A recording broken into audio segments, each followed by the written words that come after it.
الصلاة والسلام على رسول الله أما بعد فأعوذ بالله من الشيطان الرجيم بسم الله الرحمن الرحيم بل قلوبهم في غمرة من هذا ولهم أعمال من دون ذلك هم لا عاملون حتى إذا أخذنا مترفين بالعذاب إذا هم يجأرون لا تجأروا اليوم إنكم منا لا تنصرون قد كانت آياتي تتلى عليكم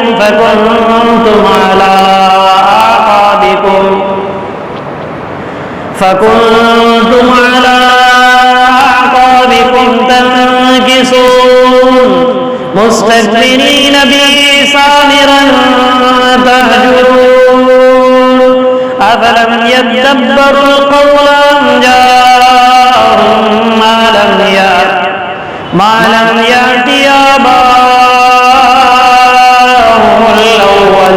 الأولين صدق الله العلي العظيم وصدق رسوله النبي الكريم ونحن على ذلك لمن الشاهدين والشاكرين والحمد لله رب العالمین۔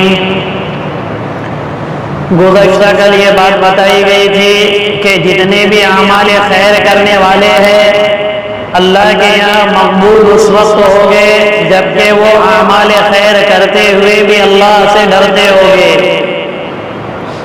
اور یہ انسان کے اختیار میں ہے۔ اسی لیے اللہ نے فرمایا کہ کسی انسان کو اس کی طاقت سے زیادہ میں عمل کا مکلف نہیں بناتا، اور ہمارے پاس جو دفتر ہے، ہمارے پاس جو کتاب ہے، وہ بالکل صحیح بولتی ہے، اس میں ذرہ برابر بھی کسی پر ظلم نہیں کیا جائے گا۔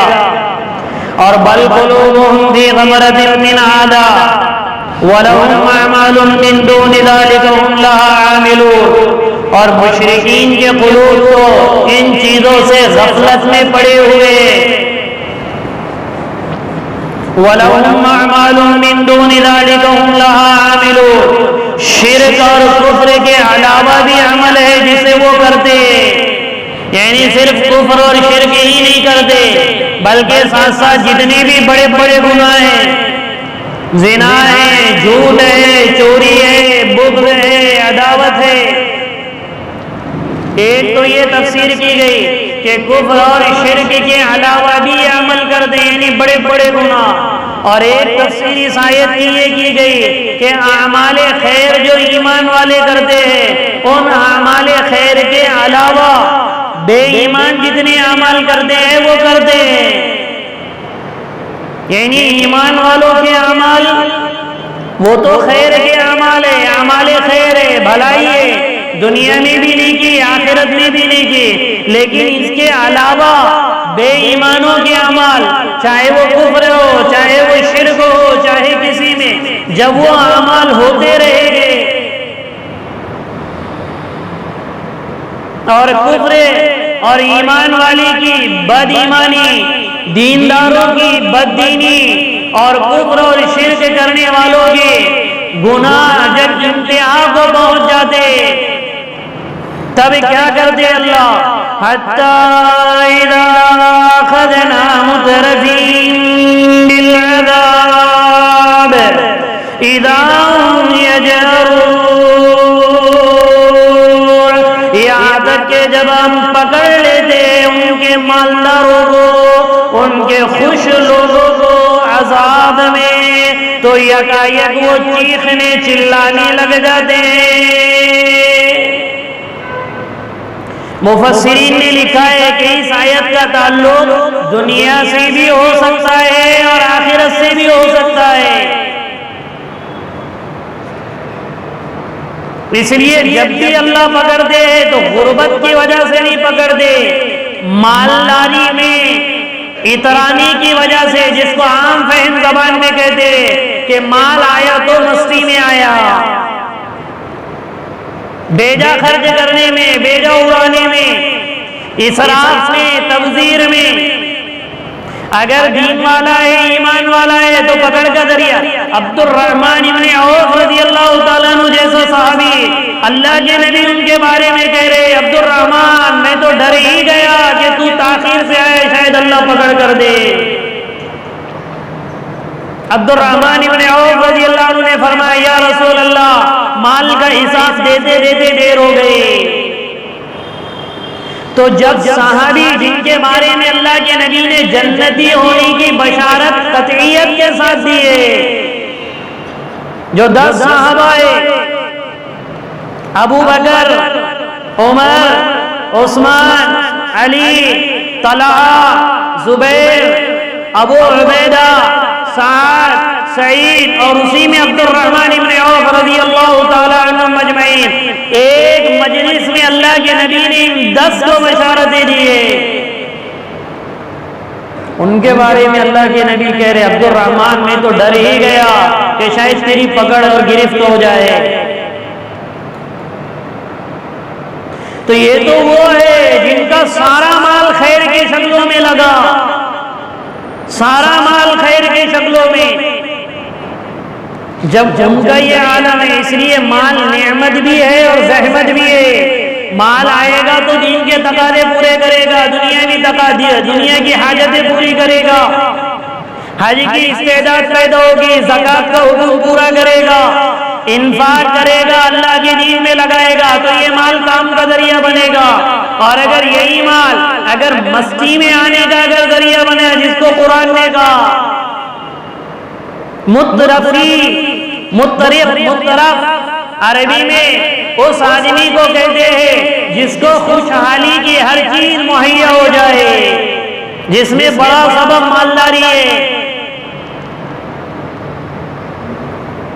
تو جب ان کو تکلیف میں، اس لیے دیکھو غریب کو تکلیف میں ڈالے تو اتنا معاملہ نہیں ہوگا. اگر وہ آدمی جس کا اللہ پر یقین نہ ہو اور نہ دینداری سے اس کا کوئی تعلق نہ ہو، معمولی بھی اگر اسے کوئی تکلیف پہنچ جائے تو سارا شہر سر پر اٹھا دیتا ہے.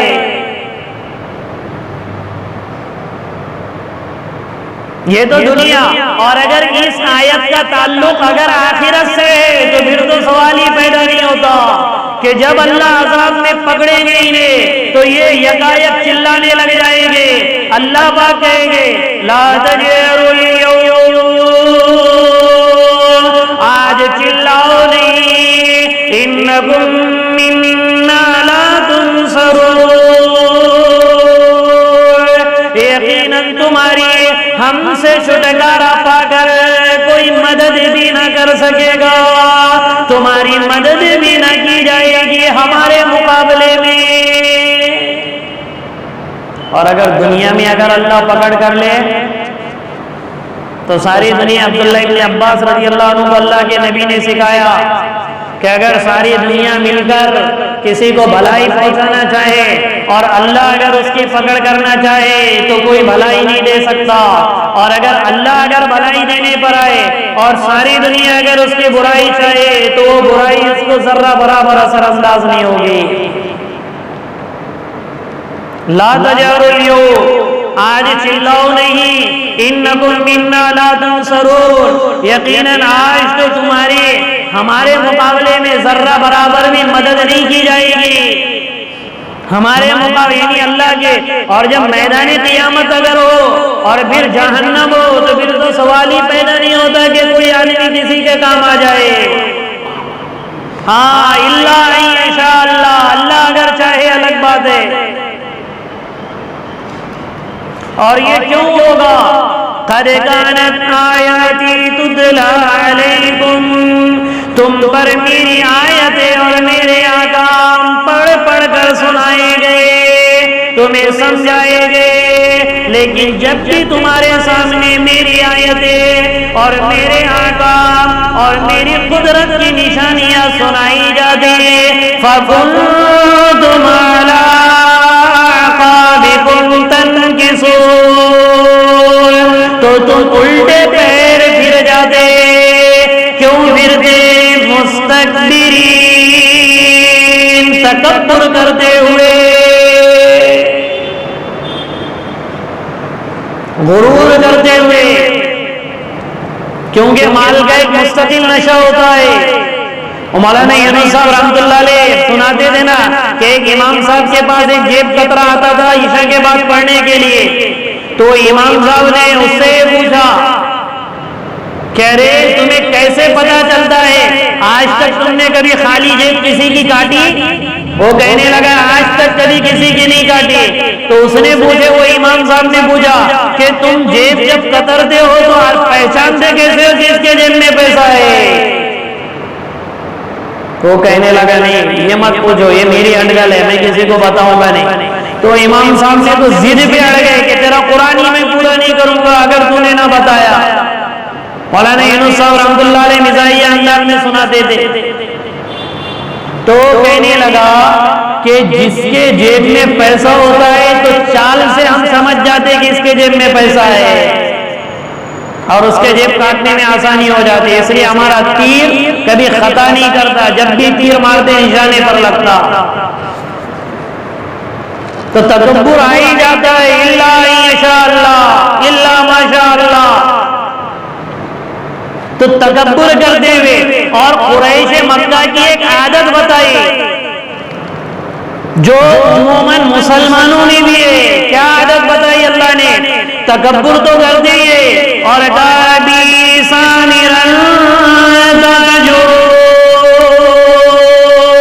اور اسی کو لے کے رات میں بیٹھ کر قصے کہانیاں بیان کرتے ہیں۔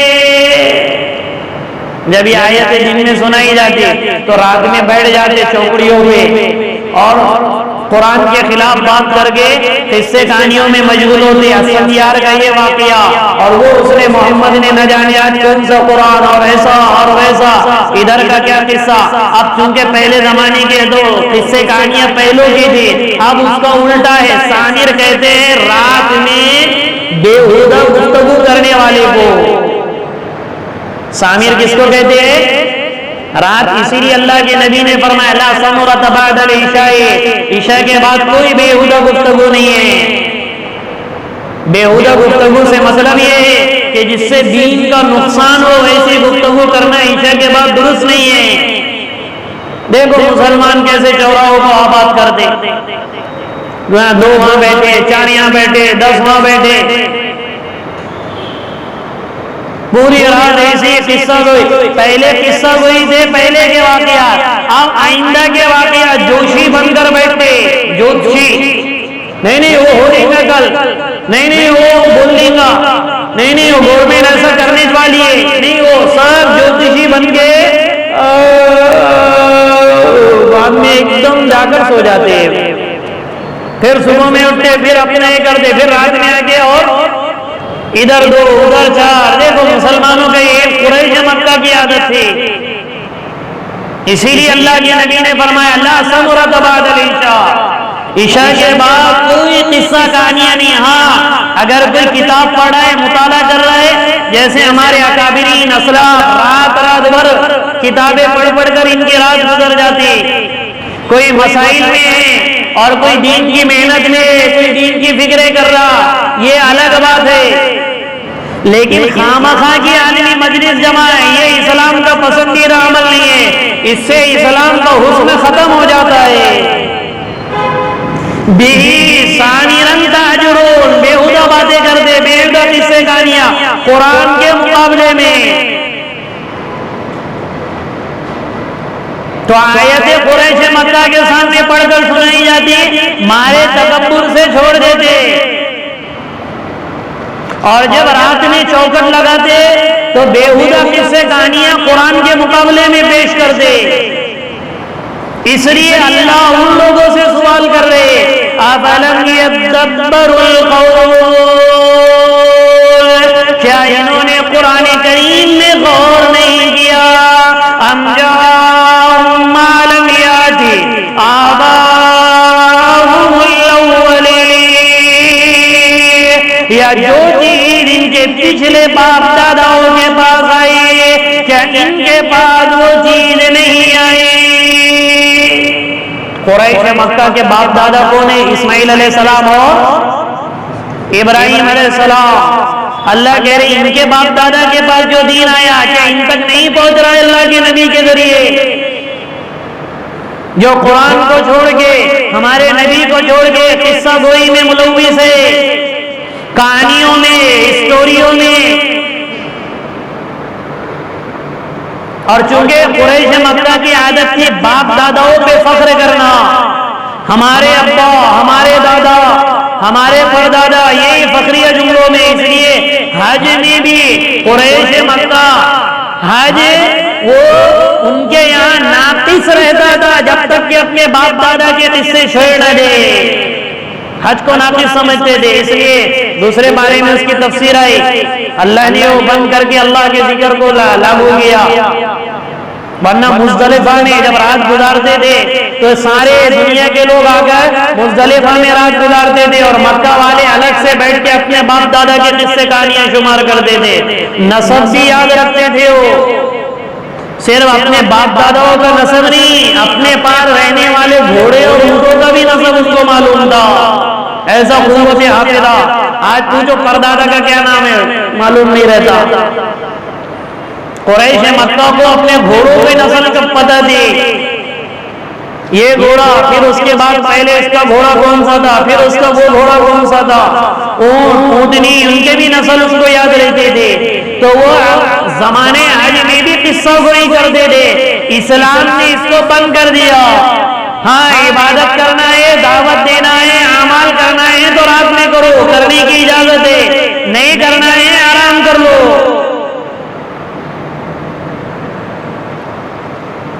تاکہ تمہارے لیے صبح کے کاموں میں معین اور مددگار بنے. اس لیے دیکھو ہمارے محلے میں کتنے ایسے لوگ ہیں جو عصر کو اٹھتے تھے. آپ کہہ رہے ایک صاحب سے پوچھا، ارے میں نے کہا یار 10 بجے اٹھ گئے تم؟ نہیں بولے ہم نے 10 بجے اٹھ رہا. بولے بچوں کو جانے آ گئے، میں تو عصر کے بعد اٹھتے تھے. یعنی پورا دن، پوری رات قصہ گوئی اور پورا دن آرام میں. تو کیا عمل کریں گے، کیا دنیا کمائیں گے، کیا محنت مزدوری کریں گے؟ یا ان کے پاس قریش مکہ کے پاس، ان کے پہلے آپ دادا باپ داداؤں کے پاس جو چیز آئی ہے اللہ کی، ان کے پاس احکامات نہیں آئے؟ یا پھر ام لم یعرفوا رسولهم فهم له منکرون، یا انہوں نے اپنے رسول کو پہچانا ہی نہیں جس کی وجہ سے وہ انکار کر رہے ہیں. صحیح بات، حق بات بتانے والے کو عموماً لوگ پہچانتے نہیں. صحیح بات بتانے والے، اس لیے دیکھو یہ جتنے بھی رسم و رواج کرنے والے ہیں اور جتنے بھی گناہ کرنے والے، ان کو اگر کوئی ٹوکنے والا ہونا تو ایٹومیٹکلی اس سے دور ہونا شروع کر دیں گے. ایسا گزرے گا جیسا پہچانتے ہی نہیں. اور جو ان کے ہر عمل میں شریک ہو، السلام علیکم، ارے کہاں ہیں 2 دن سے دکھ رہے نہیں ہم کو، آؤ ہاں میں ہاں ملانے والے رہے تو آؤ بیٹھو چائے لا جام اللہ، اور ان کو صحیح بات بتانے والے آئے رہے ہو انجان مار، ایسا کر کے نکل جائے. ام لم یعرفوا رسولهم فهم له منکرون، یا انہوں نے اپنے رسول کو نہیں پہچانا جس کی وجہ سے وہ انکار کر رہے ہیں. اللہ سوالات پہ سوالات کر رہے قریش مکہ سے، یا یہ نہیں تو یا یہ جس کی وجہ سے حق کا انکار کر رہے. پھر اللہ سوال کر رہے ام یقولون به جنہ، یا وہ یہ کہتے کہ اس کو پاگل پن لگا ہوا ہے، دیوانہ ہے ہو. نعوذ باللہ، اللہ کے نبی کو کہتے تھے ہو ام یقولون به جنہ، اس کو دیوانگی ہے. تو یہ سوالات کر رہے اللہ خود ان سے کہ یا تو ان کے پاس کوئی چیز آئی نہیں جیسے باپ دادا کے پاس ابراہیم اسماعیل کے پاس آئے، یا پھر انہوں نے قرآن میں غور نہیں کیا، یا انہوں نے اپنے رسول کو پہچانا نہیں. جبکہ رسول کو پہچانتے تھے، 40 سال ان کے یہاں گزرے، نبوت ملنے سے پہلے صادق الامین کہتے تھے یہ لوگ. 40 سال کی پوری زندگی اللہ کے نبی کے سامنے تھے، پھر انکار کی وجہ کیا ہے؟ یا پھر ہم یقولون وہ کہتے بھی جنہ اس کو پاگل پن لگا ہوا ہے، تو پاگل پن لگا ہے تو پھر اپنی امانتیں کیوں ان کے پاس رکھتے ہو؟ اللہ کے نبی کے پاس تو ساری امانتیں لا کر رکھتے اور دیوانہ بھی کہتے، دعوت دینے گئے تو دیوانہ کہہ دیا، دعوت نہیں دی تو آ کر امانتیں رکھ دی۔ اب اللہ اصل مرض بتا رہے، بل جاءہم بالحق واکثرہم للحق کارہون، بلکہ ان کے پاس حق آیا وہ لے کر جن میں سے اکثر لوگوں کو حق ناپسند ہے، کارہون نفرت کرتے حق سے۔ اس لیے جو مدعین ہوتا ہے نا سب کو سلام کرتا ہوا پھرتا ہے،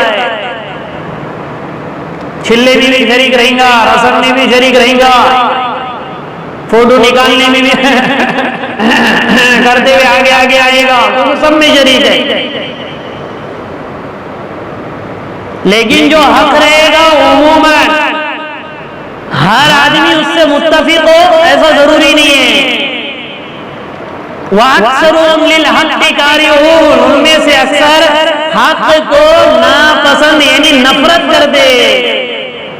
یہ اصل مرض ہوتی ہے کہ حق سے نفرت کی، جو قریش مکہ میں تھی، ورنہ ساری چیزیں اللہ کے نبی کی نبوت کا اقرار کرنے میں کون سی چیز مانی تھی؟ جب اللہ کے نبی نے پہلی مرتبہ انہیں سمجھایا تو یہی پوچھا تھا، اس پہاڑ کے پیچھے دشمن ہے اگر میں کہوں تو تم سچ مانو گے؟ تو سب سے پہلے ابو لہب نے کہا تھا، ما جربناک الا صادقا، ہم نے جب بھی تجربہ کیا ہے تم کو سچا پایا، تم جھوٹ کیسے بولیں گے؟ جب اللہ کے نبی نے دعوت پیش کی تو کہنے لگے جھوٹا ہے۔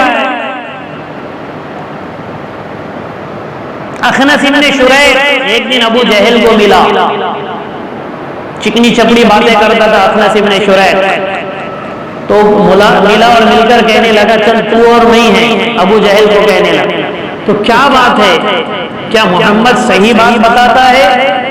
ابو جہل نے کہا ہاں 100% وہ یقینی ہے، حق بات بتاتا ہے، لیکن مجھے یہ گوارا نہیں ہے کہ نبوت کسی اور خاندان میں چلے، اگر یہ میرے خاندان میں ہوتی تو میں مان لیتا۔ کتنی معمولی سی بات انکار کی، معمولی بات کا انکار۔